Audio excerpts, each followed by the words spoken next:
Yes, nyongera okubuuzaako mukwano gwange inajo sinzo bango tuwuliriza bale kwekumira ku mayunga naga Yugi Updates TV. Leero tukimanyi bulungi nnyo kano Dr. Kizza Besigye wabadde aleetebwa mu kooti wali Nakawa. Naye ekibadde ku kooti eyo ho ebitongole bikuumaddembe kye bikoze abawagizi ba Dr. Kizza Besigye enkoko ekikola bwana. Oluvannyuma lwa Dr. Kizza Besigye okuleetebwa ng'embeera gyali mu sinnungi wabaluseewo omuvuyo era ne beesanga nga bali mu kubagana wabula ebitongole ebitamanyikiddwa bigenze maaso n'ogetinga mu violence ne bitandika okubagana n'abawagizi ba Dr. Kizza Besigye. Bavuddeyo nga tebategedde ddala kitongole ki ekyenyigidde mu kuba emiggo abawagizi ba Dr. Kizza Besigye. Era n'essaawa zino bakyakyebuuza naye bagamba engeri gye babadde organized bateeka okuba nga kitongole ky'agency ekibadde tekyambadde uniform kigende mu maaso n'okuba nga kiteekawo intimidation ne violence naddala Dr. Kizza Besigye ng'aleetebwa mu kooti. Oli ku Yugi Updates TV gwatanatwengako kirya wansi wala ekigambo subscribe kikoneko obeere nga otweyungako. Mujja tusonyiwa tulinamu obukosefu naye tujja kugenderawo mpolampola sobola okuba nga tuba updatinga mu buli mbeera nammwe tubeebaza okuba nga mutaddeyo amaanyi okuba nga mugenda mutuninga Yugi Updates TV mu subscribinga mu likinga mu sharinga abajja mu comment section ne mujjamu ne mutangaza eggwanga ku biki ebigenda maaso mwe mukwano gyange abali eyo abali mu diaspora mbatumiddeko nnyo balamusizaako mwe bali kwekumira ku Yugi Updates TV. Kakati ne bigenda maaso mu ggwanga byewuunyisa wano wetugambira nti n'eggwanga lyetaagira ddala change. Dr. Kizza Besigye yasibibwako emisango gino mu bintu by'okusaaga ng'ate n'omusango bamulanga gwe yazza yaguddiza mu ggwanga erya mu kibuga Nairobi. Yakwatibwa ne munne Rutale nga abalanga okubanga badde bakukusa ebyokulwanyisa ne babakyajinga ogwa terrorism ne treason gwe mukwano gwange ali eyo ampuliriza. Kakati gino emisango gyaliwo omwaka guli guwedde paka ne kakati Dr. Kizza Besigye akyakwatiddwa akyasibiddwa yaganibwa okuweebwa beyiro wabula kino yensonga lwaki abamu bagamba yensonga lwaki Mwami Yoweri Kaguta Museveni yabadde agala okuyisa etteeka lino erya UPDF lwa nsonga abalooyo okuva e Bunaayira baze bateeka Pulezidenti Yoweri Kaguta Museveni akazito okuwozesa civilian mu military court.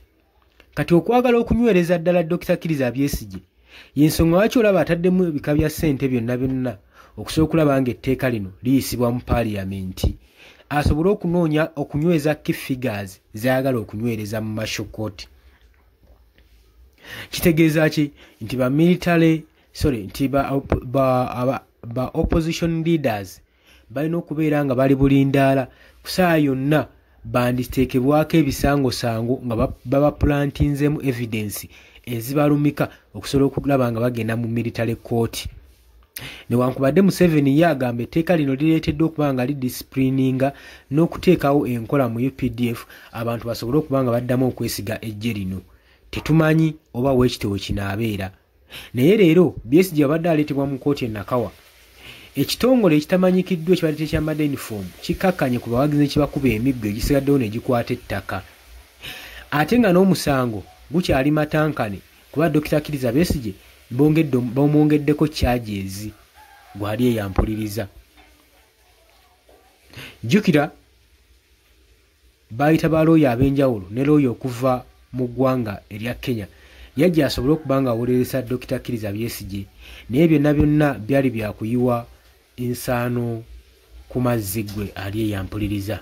Ebintu si birungi wadde n'akamu n'akeddagala wabula Bannayuganda bongera mu maaso naddala abawagizi Dr. Kizza Besigye n'okuba nga bawaga ng'era bapika bagamba nti no saa yonna ebintu bijja kukyuka kubanga bagenda mu maaso n'okulumiriza Mwami Yoweri Kaguta Museveni nti basse ne basibye bamala tagenda kuddamu kuyiwa musaayi gwa Bannayuganda na kujjawo obulamu bwa Bannayuganda era bagenda mu maaso n'okuba nga bawaga nga bateekawo amaanyi ne effort okulaga Dr. Kizza Besigye ntapondooka nti bakyali wamu naye era ye bakyamulabamu obusobozi bw'amaanyi nnyo ddala. obadde oli ku Yugi Update TV kosinzo bango otuwuliriza ngo mukwano gwange ng'atanna tweyungako kirya wansi waliwo ekigambo subscribe kikoneko obeerenga otwegattako. Kijja kubeera kizibu nnyo Dr. Kizza Besigye okutebwa mu biseera bino olw'ensonga nti tusemberedde akalulu ka 2026 general elections ate nga mwami Yoweri Kaguta Museveni zezino ezimu ku zi key figures zayagala ez'abakulembeze abali ku ludda olw'opposition bayagala okunywereza ddala batuuke mu kaseera ak'akalubu nga teri asobolayo mutwe. Kati tulaba kye baakoze Nabbosa kuba yabadde naye akontestinga ku kifo kya Mityana Omani MP, wabula bwe baakirabye nga yandibeera n'amaanyi n'ateekebwayo eruzira amaleyo emyaka egiwera. Kitegeeza ki? Alina okuvaayo ng'akalulu kawedde. So yenengeri ne strategy gavumenti ya mwami Yoweri Kaguta Museveni gyetandise okukozesa okulaba ng'esobola okwegobako ba criticism naddala mu kalulu kano akengedde aka 2026. Oli ku Yugi Update TV nyongera okutangaaza mwabali emitala w'amayanja mbalamusizaako nnyo, nammwe abali ku mulirwano wane Kenya mwebale kwekumira ku Yugi Update TV. Mbategeeza nti nno mbaagala nnyo bannange, temukoowa Obedi muhereza okomenti nze komenti yeetuuse webale kwekumira ku Yugi Update TV. Mbagala nnyo n'abalala bangi tujja kubanga tubayitaayitamu gye bujjako mu maaso eyo. Mweraba.